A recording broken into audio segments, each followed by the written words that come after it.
Cette vidéo est basée sur des faits réels. Cette semaine, découvrons ensemble 3 témoignages.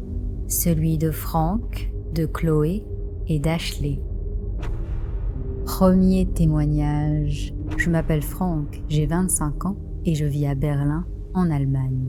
Lorsque j'avais 20 ans, je travaillais 1 à 2 fois par semaine dans une très grosse entreprise en parallèle de mes études. Mon travail consistait à surveiller et à faire 2 rondes dans le bâtiment pendant la nuit. L'immeuble était composé de 8 étages et avait récemment été rénové car il datait d'une centaine d'années. Je restais la plupart du temps assis dans le hall d'entrée et le reste de la nuit, je devais vérifier dans chaque pièce que les fenêtres étaient bien fermées, les lumières éteintes et qu'il n'y avait pas des affaires oubliées par certains employés partis en week-end afin de les mettre de côté.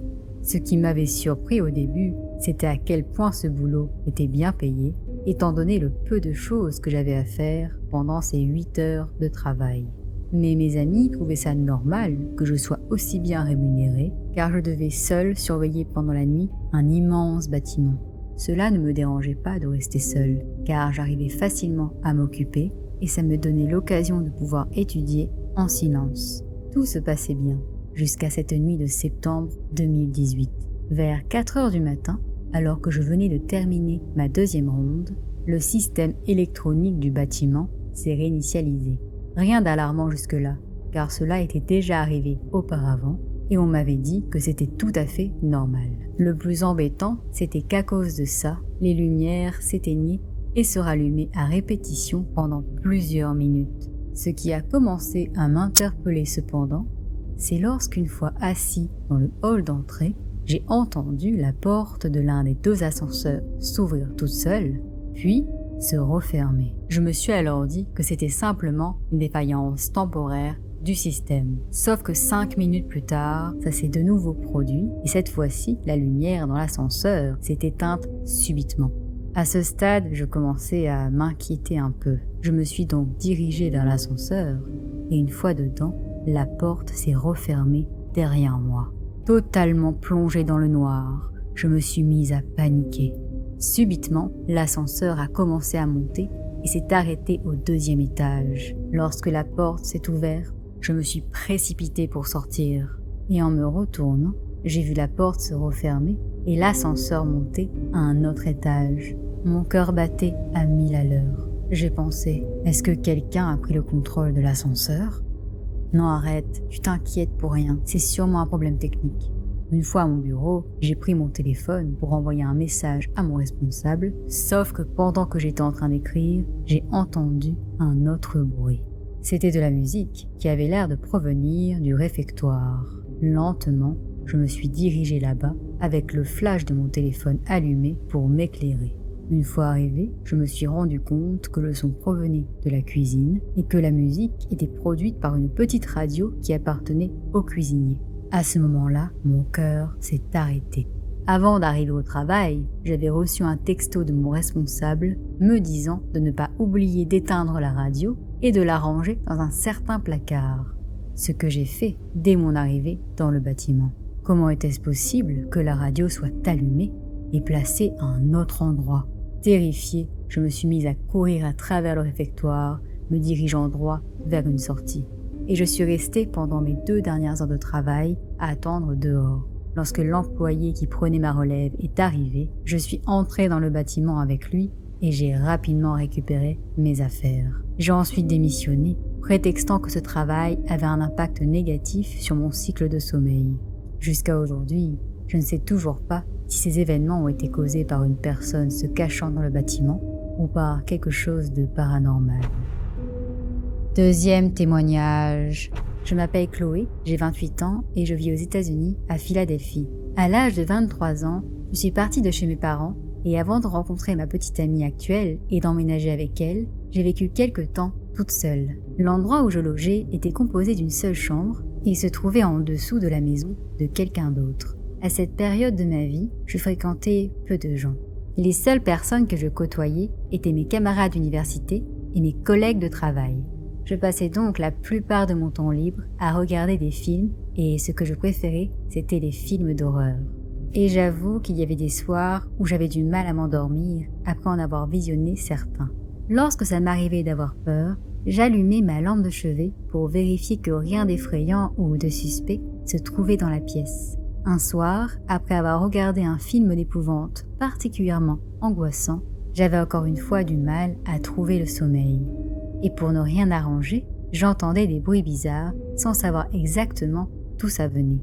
Je savais que ça ne pouvait pas être des bruits provenant de la maison au-dessus de chez moi, car le locataire qui l'occupait était absent, sa voiture n'étant pas garée dans l'allée.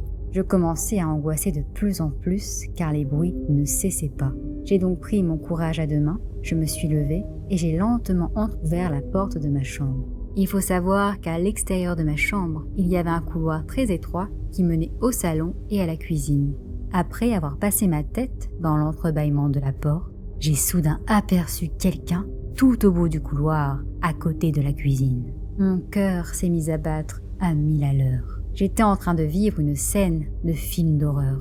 Malgré la faible lumière de la lune qui éclairait la cuisine, j'ai réussi à voir que l'intrus qui se trouvait chez moi était une femme, et elle me fixait du regard. Elle a ensuite commencé à reculer lentement, tout en continuant à me regarder.